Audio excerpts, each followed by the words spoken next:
welcome to Flawless TV, also known as Inside Scoop. And today we're going to review Agatha Harkness episodes 1 and 2. Now, this was recently released by Disney Plus, and a lot of people had their doubts. Before this, I did a lot of research, talked to a lot of people, studios, just to get, some insight on what's going on in the show. I didn't want too much, so I could, too much for the spoiler to, get spoiled before the actual show premieres. The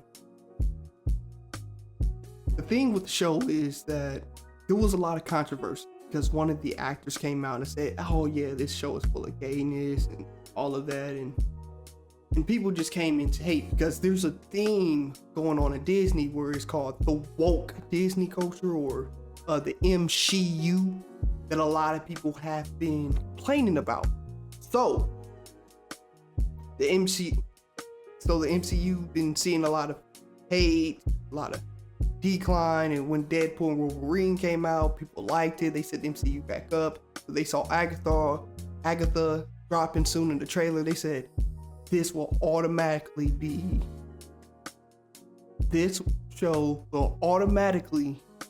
be terrible.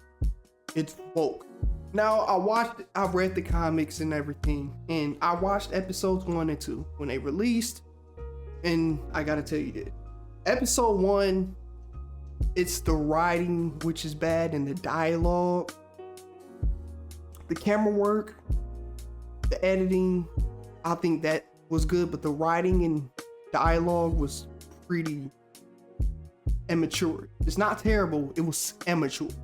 Now, I don't think anything there was woke. I didn't see anything woke.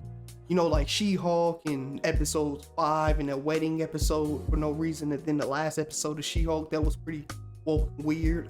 But this one, I see nothing wrong with it. Episode 1 is pretty good. It's paced okay. It has a good pace.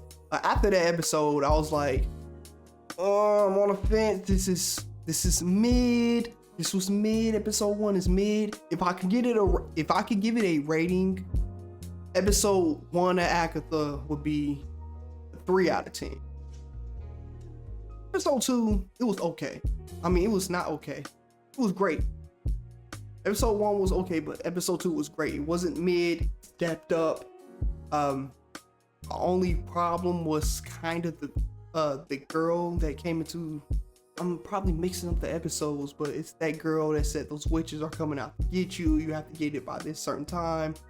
That was kind of weird. The connection between those two, I didn't really feel invested. But this is only 2 episodes, and it's only the second episode out of 9. So I'm gonna give time for those two character, development before I write their relationship off.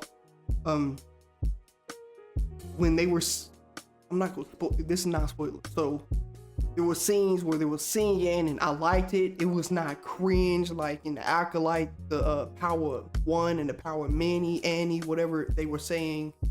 I actually liked the witch dynamic of it. I'm not a huge fan of magic, witches, and witchcraft stuff, but this episode gave me WandaVision flashbacks, and the production is great. I like the production. Like I've always said, if a show has bad audio, bad writing, the editing's terrible, if the camera angles are terrible, I can't watch it. I will walk out the theater. Like when Morbius came out, I walked out the first 15 minutes. There was no way I'm gonna sit there. So 2 out of 10. My bad. Cut that out.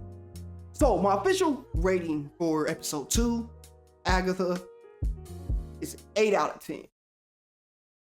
These are my thoughts.